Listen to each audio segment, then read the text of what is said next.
Bafethu ngiphethe umqeqeshi la babuya phansi le ngithi phansi noma phezulu eNorthwest University. Coach, sinibonile last time you guys went all the way to final ye varsity football, and today siyanibona nila ku Pirates Cup. Coach, take us through from the beginning. How has it been la ku tournament ye Pirates Cup? As you remember last year, sidlalile Pirates Cup, but sane problem asaphuma kuma group stage. So Bafana this year baphumile kuma group stage, sawina in the morning against the favorite Midlands from KZN Academy. So Siluza against the host, of which we played a draw against the host. In the sense this time around is to boost our SAP team preparing for varsity. For the first time, now checkers nabafana about 4, about 2-6 for a succession plan. Magupuma was number 2000. Oh, okay. As now we team the final. So when you face them out, about 2000, tournament. So the tournament iyasiza towards the goal esifunayo to beef up the first team of varsity.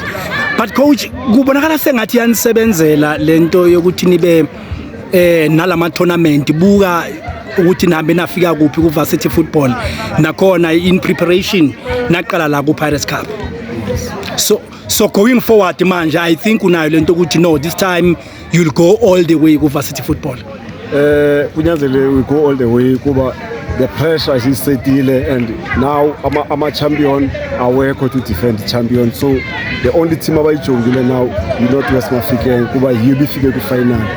So asizolala kwabantu baya prepare nabo, so nathi kufuneka si prepare by the time sihlangana sibe noko sikufuphi kulento sifuna ukuyenza. Coach, any positives ozibonile la ku team yakho since nifikile? Zininzi kwi-20 ibize la abafana sibaqala ngabo high school, sinabafana abayi2 abase high school abaqala umdlalo. Oyi1 uncane is a 2-8 lo mfana high school, omnye ugrade 12 the striker besiqalile. So i-positive ukuthi by the time befika ku university bazabe sebedala bedlala nathi uqala kulama tournament njengala.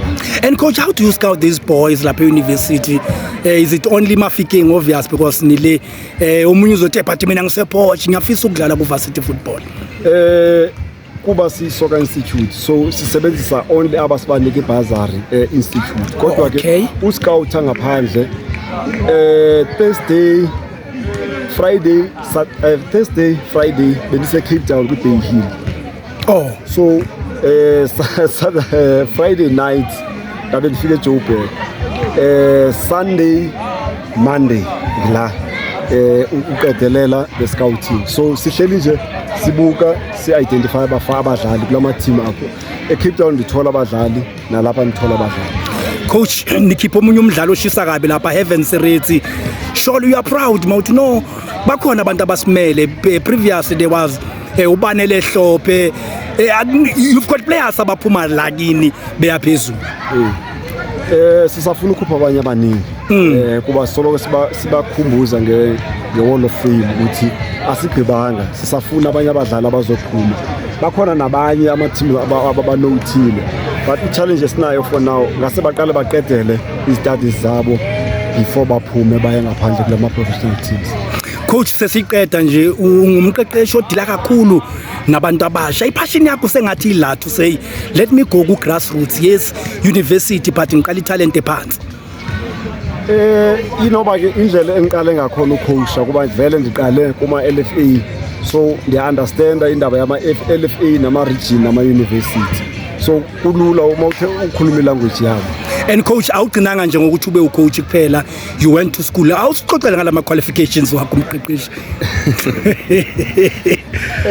Ama qualifications awapheli kuba besenze lama qualification adala abo level 1 level 2 ndathola ukwenza iCAF B la yana se Europe. Now busy ukuthi apply for iCAF A again. Coach, ubuya phi lapha Eastern Cape? Buya eBatterworth. Uye eBatterworth. Bayakwazi nje ukuthi le ndoda vele indoda yebhola le. No mqeqeshi, siyabonga kakhulu sesibonana ku varsity football and all the best mqeqeshi. Ngiyabona ukuthi niyapheka la. Thank you coach. Sure.